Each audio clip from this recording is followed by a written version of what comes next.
વ્યસ્ત સરકારી નોકરી અને સાધનોના અભાવ વચ્ચે પણ પોતાના ખેતરને જ મેદાન બનાવી ફૂટબોલ રમતમાં નેશનલ ગોલ્ડ મેડલ જીતનાર ભાવનગરના હેલ્થ વર્કર મુકેશ ડાભી આજે નવી પેઢી માટે પ્રેરણારૂપ બન્યા છે।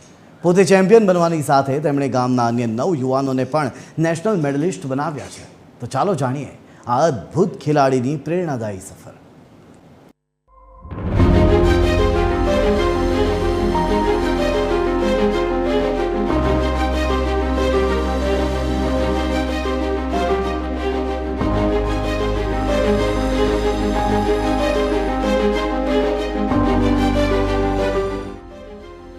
ભાવનગરના કોડિયાક ગામના મુકેશ ડાભીએ સ્વાસ્થ્ય વિભાગની ફરજ બજાવવાની સાથે ફૂટબોલ રમતમાં રાષ્ટ્રીય સ્તરે ગુજરાતનો ડંકો વગાડ્યો છે।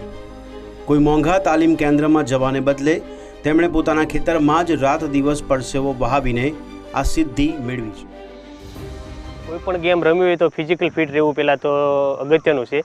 જેમ કરીને કહું તો પહેલાં યોગાસન, પ્રાણાયામ, ફિઝિકલ એક્ટિવિટી, રનિંગ છે, એ બધું કરવું જરૂરી છે। જેના થકી તે કોઈ પણ ગેમ તમે રમશો તો આ તમે બીજી કોઈ પણ રમતમાં એચીવ કરી શકશો। એની સતત મહેનત, પ્રેક્ટિસ અને એની ધગશ અને ઉપર અમારા બધાને થોડો સહકાર થોડો મળ્યો છે, પણ એની મહેનત વધારે કામ લાગી ગઈ।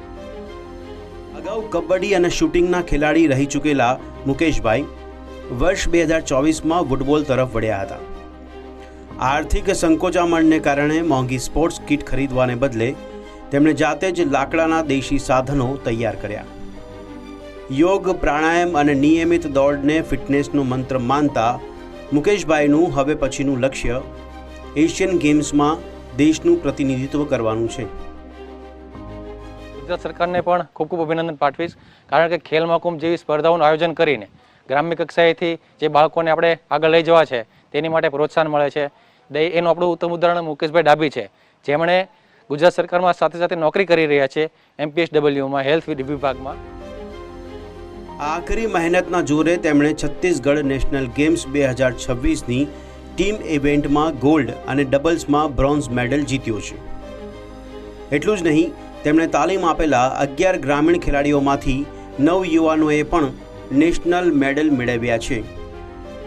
ખેલ મહાકુંભ જેવા મંચના કારણે જ આજે આવી ગ્રામીણ પ્રતિભાઓ દેશ સમક્ષ આવી રહી છે અને દેશનું ગૌરવ વધારી રહી છે। Bureau report, TV13 Gujarati.